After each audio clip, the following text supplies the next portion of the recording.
Obrigado, senhor presidente. Eu tive o privilégio, como militante do movimento secundarista do Rio de Janeiro, a partir da minha 8ª série, em 1988, até 1996, se eu não me engano, quando eu estava no DCE da FRJ, participar dos debates a respeito da Lei de Diretrizes e Bases da Educação Brasileira. Eu lembro, inclusive, quando eu estava fazendo a minha licenciatura, era muito interessante a disciplina de estrutura e funcionamento do ensino no Brasil, porque boa parte das coisas que a gente discutia em sala de aula, eu tinha visto no debate político, nas manifestações, nas idas a Brasília, para tentar influenciar os deputados na votação da LDB. E uma questão muito importante nesses debates é a questão da autonomia universitária, da autonomia das escolas. A autonomia não é um luxo. A luta pela autonomia universitária é uma luta, deve ter 900 anos, 1000 anos, em que as universidades lutam pela sua autonomia. No século XII, se eu não me engano, ou no século XIII, a Sorbonne chegou a sair de Paris, a se retirar de Paris, a se mudar para o interior da França, exigindo autonomia. Queria autonomia frente ao rei e ao papa, para poder implementar os seus programas, dar os seus diplomas e etc. E a Sorbonne conseguiu a autonomia e voltou para Paris. A autonomia das universidades e das escolas, ela é fundamental, porque existe um saber pedagógico, existe um saber escolar. Ninguém é melhor do que o professor em sala de aula para decidir como encaminhar o curso.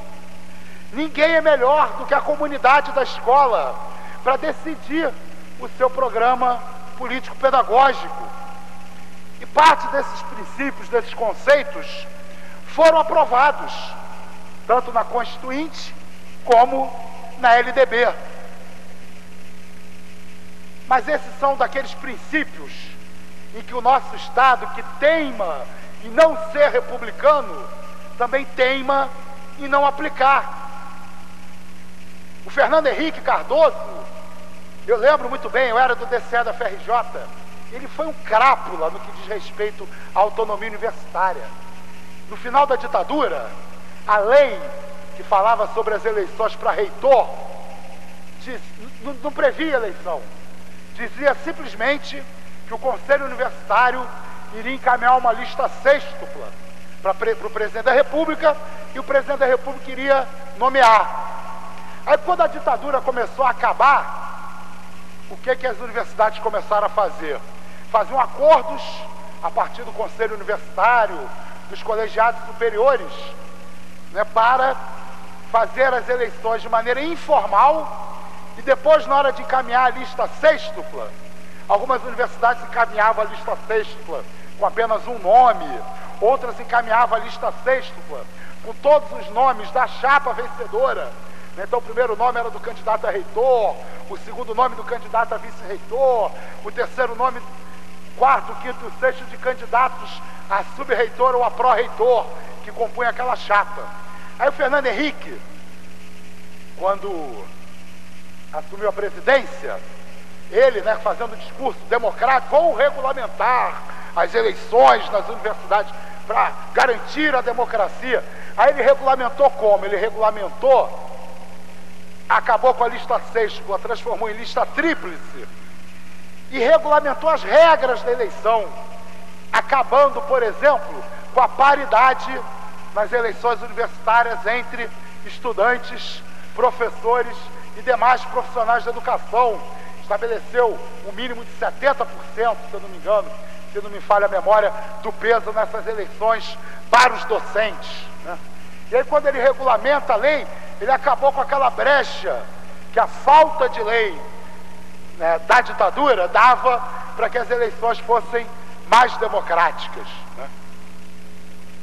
Eu fico impressionado com esse debate sobre as eleições para a direção da escola, né? Das escolas municipais aqui do Rio. Quer dizer, o cara, para ser candidato, não basta ele ser professor ou ser servidor.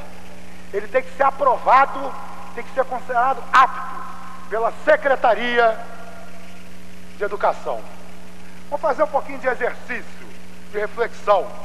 Imagina uma eleição para presidente da República, onde os candidatos tivessem que ser, antes de ser candidatos, submetidos a um conselho de sábios. Para aquele conselho de sábios ali, dizer quem é apto ou quem não é apto a disputar a presidência da República. Existe no mundo pelo menos um país assim, é o Irã. Agora, em Hong Kong, a gente está vendo a mesma polêmica. O povo de Hong Kong quer votar no seu governante e o Partido Comunista Chinês, que de comunista não tem nada, o Partido supostamente comunista chinês, até permite as eleições em Hong Kong, mas só com os candidatos aprovados pelo partido. Né? Então, que exemplos, né, a Secretaria Municipal de Educação do Rio de Janeiro usa para formular o que ela chama de eleição para diretor? Como assim? Eleição para diretor em que os candidatos têm que ser aprovados previamente pela Secretaria de Educação? Isso é democracia? Aonde isso é democracia? E aí vem com a desculpa, não, mas nós temos que garantir que os candidatos sejam tecnicamente capacitados. Mas quem é que tem que julgar isso? É a comunidade escolar ou é o burocrata da Secretaria de Educação? Porque quando esse poder sai da comunidade escolar e vai para a mão do burocrata, nós estamos pervertendo os princípios estabelecidos na Constituição e na LDB, da autonomia político-pedagógica. É, na verdade, né, gente, não vamos usar meias palavras, é uma maneira de manter as escolas sob controle. Olha, diretor, você pode ser candidato, mas se você não andar na linha, na próxima eleição você pode ser considerado inapto. A Secretaria de Educação não pode chamar de eleições um processo de consulta à comunidade onde as candidaturas não são livres. Isso é deseducar os estudantes. Para que haja realmente gestão democrática da escola pública, como estabelece a pobre da nossa Constituição, tão aviltada e desrespeitada. Como se define gestão democrática? Uma gestão em que a secretária de Educação decide: não, olha, esse professor aqui, a escola dele fez muita greve, ele é inapto, não foi bom leão de chácara, não soube controlar a senzala, não é apto para ser diretor de escola. Não, essa escola aqui tem muita reprovação. A gente avisou para os diretores que o fim da aprovação automática era de mentirinha, não é para reprovar. Vão perder, inclusive, bonificações, porque teve muita reprovação.